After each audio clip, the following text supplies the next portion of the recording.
So at the end of the day, so hopefully today, and I didn't rehearse this, it came out the same. I'll be able to come back here and ask you, not just to find him not guilty, but innocent because of the anxiousness and everything that's happened for almost 5 years now with this over his head. And I'm sure, and I hope it becomes common sense to you, and I'm sure it will be. Thank you so much. Thank you. Commonwealth's case in chief, Commonwealth's first witness. Yes, Your Honor, if I may have a moment.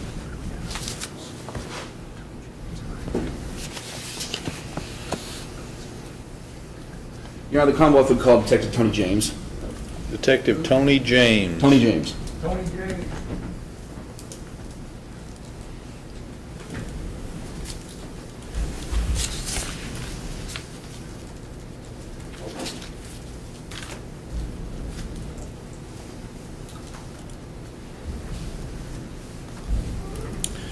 Detective James, if you'll come up to the witness stand, please. Before you have a seat, I'm going to place you under oath.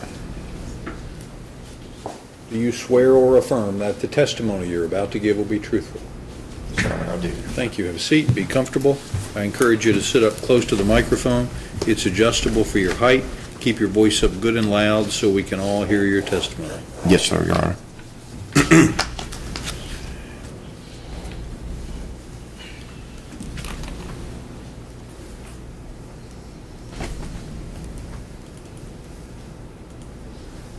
May I proceed, Your Honor? Yes? Thank you. Good morning, sir. How are you? Fine, sir. How are you? And will you tell us your name, please, sir? It's Detective Anthony James. And where are you employed? I am employed for Louisville Metro Police Department, and I'm assigned to the what is now called the Mobile Ninth Division. And how long have you been a police officer? Almost 16 years.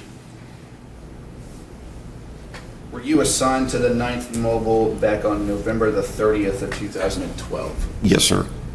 Did it have a different name back then? Yes, sir, it did. What was that? It was called the Viper Unit, sir. And were you working on November 30th, 2012? Yes, sir. Did you assist in a search warrant, in the execution of a search warrant? Yes, sir, I did. Do you know the address of that search warrant? No, sir, not off the top of my head. If I said 833 South Jackson, would that sound accurate? It would sound accurate. I know it was Jackson Street. Okay. Do you know who the lead investigator was on that case? Yes, I do. Okay, so and who was that? Detective Beckham. Okay, this gentleman seated here. Yes, sir. Thank you. I'd sort of like to talk just briefly, if I may, about different roles in the execution of a search warrant. First of all, is it typically the job of the lead detective to draft a search warrant? Yes, it is. Okay. And with respect to your role in this particular search, what was that? Basically, I run a canine dog. I have a canine dog, and then I assisted in the searches of the location. So you didn't draft the warrant. Were you involved in the investigation prior to that night? Not really, no. I don't Okay. recall it. Okay. Is there also somebody, one of the members of the team that's doing the search warrant? Is it their job to sort of just keep track of everything? Yes, sir. That's usually the person that logs things. Okay. Okay. And what do you note on the log? Basically, with the log sheet, it basically gives an address, the team members that are present, a lot of times the date. It also shows the person that's under investigation of the suspect, and then it has a listing where it has basically the item that was seized, the time it was seized, the location it was seized, and then the officer that seized it. And that way it's notated on there on a log sheet. That log sheet has got several copies to it. And one log sheet, when we're done and completed, that log sheet is left at their residence or wherever we do the search warrant. And then the other go with the detective. Thank you.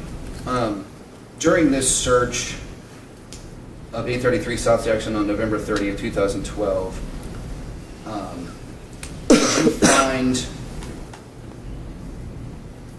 did you find guns during this search? Yes, sir, I did. How many? I believe 2. And do you recall where you found those? They were in a garage area. And do you recall specifically where in the garage they were located? I believe they were by the doorway, in which you came in the door, like up on the seal plate or like the rafter area.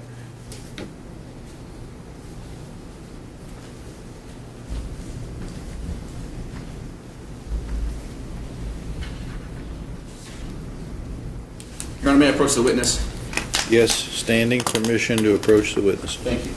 I'm going to show you these 3 photographs that I've marked Commonwealth's Exhibits 1, 2, and 3. Ask you if you recognize those, sir.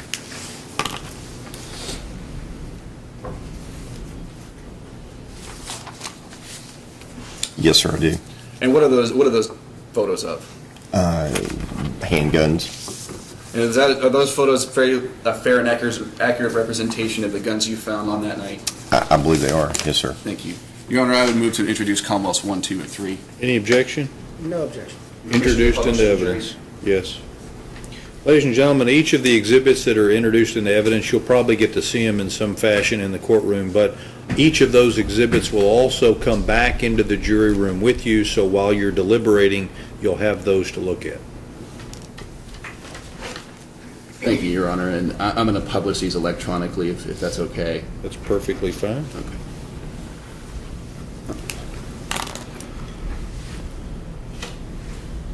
This is Commonwealth's Exhibit 1. If you could just describe for us what you see there, sir.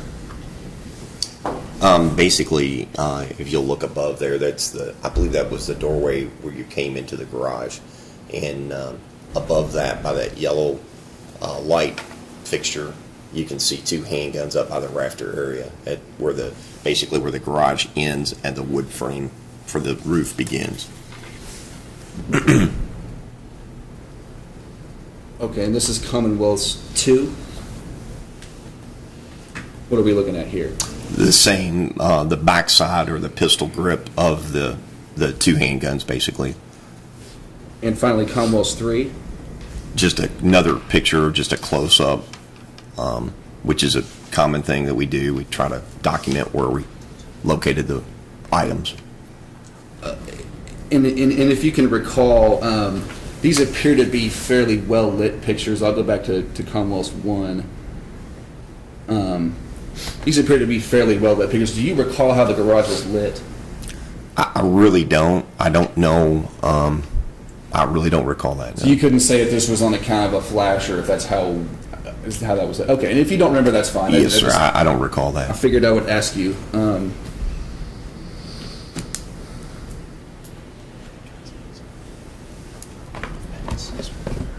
Your Honor, I was actually looking for the sheriff. You wouldn't happen to have a pair of scissors, would you? I do. May I approach? Sometimes Ben hides out in the hallway.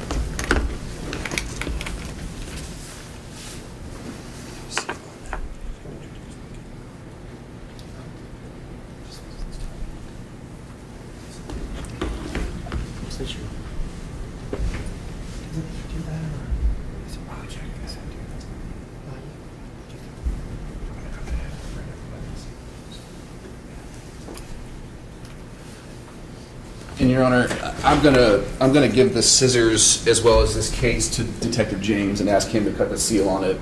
There is a weapon inside. I'd immediately ask him to render the weapon safe. Okay, thank you. Unless you prefer to have the sheriff do it. No, the deputy's more than qualified. Ladies and gentlemen, what you're going to see is once the box gets opened up, the detective will clear the weapon just to make absolutely certain that it's not loaded, it's not capable of firing any projectile, and that's just for everybody's safety in the courtroom. I don't want anybody to think that there's a loaded gun in the courtroom. It is not. May I approach? Yes. Remember, you have standing permission Yes, to sir. approach. Sorry, habit. First, before I do that, let me ask you if you recognize this. Honestly, no, I don't recognize this. Okay. And I think we'll hear testimony from another witness about having found the case, but if I could direct your attention to the evidence tag there. Yes. What is that, first of all?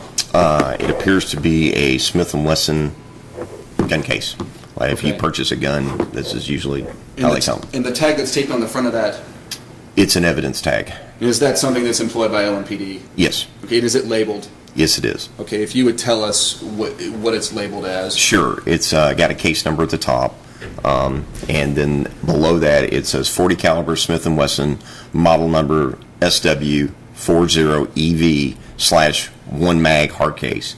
So basically, it's a 40 caliber Smith & Wesson gun with 1 magazine and the case that it came from. Thank you. And I'd ask you to go ahead and open that at this time if you would.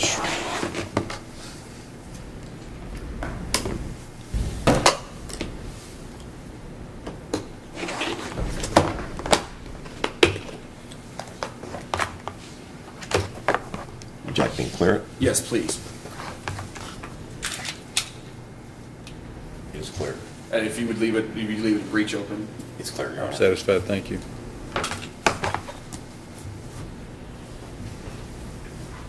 Okay. Now that we've had a chance to look at this, do you recognize that firearm that you just cleared for us? Yes, it appears to be the firearm that I saw above the garage. Thank you. Your Honor, I'm going to mark this as Commonwealth's Exhibit 4, and I would move to admit the gun itself. No objection. Introduced. So we'll introduce collectively both the box and the weapon. I don't know. If we may approach. Yes, come on.